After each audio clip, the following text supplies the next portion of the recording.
Okay, and finally we see the lemma statements. So this is the shortest part of the course, of the lecture today. So a lemma statement is simply, in this case here, an equation that we want to hold, and it has a name, it has a number of parameters. The syntax is actually very similar to that of a definition, right? So imagine the keyword def here, and then you have the name of the function, then you have the parameters on the left-hand side of the column, and typically what you have on the right-hand side of the column would have been the type, right? Not, for example. But here we typically put it on a separate line. Then we write colon equal to indicate that it's a definition. And even if it's a lemma, so lemmas are also in some sense definitions. And here we put sorry, which is a placeholder. That means I'm sorry, I'm not going to provide you a proof right now. I'm going to do so later, maybe, right? And I promise there will be no proofs today, so we're only going to see sorries, right? So this lemma here is the commutativity of addition, so that add mn equals add nm, for all m and m, which are declared here. And then you see other properties, associativity, commutativity of multiplication, associativity of multiplication. And we see these are typical names. We can use whatever names we want. But you know, for if the operator is called mul, then we try to put mul somewhere in the name. If it's a standard property like commutativity, then there's typically in Lean a standard abbreviation to use for that. But of course, I mean, most of the homework you're going to do, the names will be given. But once in a while you have to give names and then spend some time thinking, okay, what's a good name, one that's going to be informative, that distinguishes it from the other lemmas that you have around, right? Okay.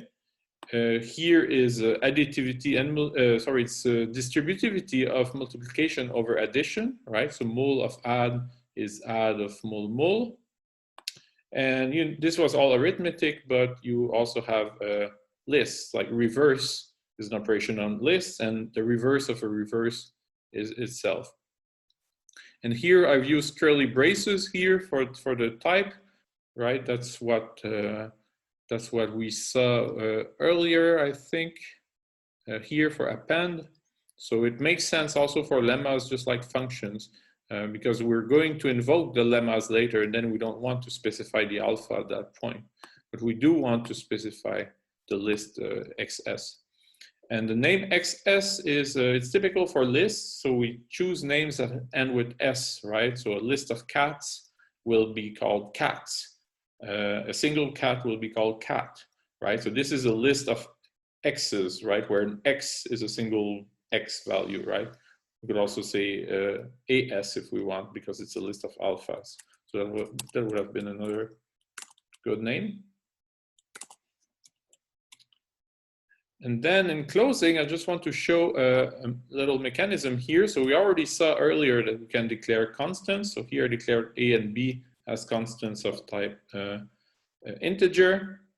And that's something we don't do often, except in toy examples like here. But once we've done that, we can also state an axiom. An axiom is like a lemma, but with no proof, right? So you see there's no colon equal and there's no sorry, right? So that looks very much like what we've done above, but it has a very different semantics. So what we've done above here is told Lean, take that as an axiom for now, but I will come back and prove it later, trust me. Whereas this tells Lean, and especially the reader, I really mean this to be an axiom. And axioms are dangerous because you can easily have contradictory axioms. So I'll write another one here where, well, actually I will just say greater, right? I'll say A is greater than B. And once you have these two axioms floating around, then you can derive false. And you might say, well, you know, I'm not that stupid, I will never do that. But you could be in a larger development with lots of people working on it and then end up with such contradictory axioms. So there's an anecdote about this in the Hitchhiker's Guide, so near the end of chapter 1, and goes on in a footnote, and I recommend that you read it because it shows that even experts in the field get bitten by axioms. So we're not going to use axioms much in this course. We're going to use definitions instead, and we're going to use lemmas based on those definitions. And we're also not going to use constants so much, because we prefer to give an explicit definition to everything we build.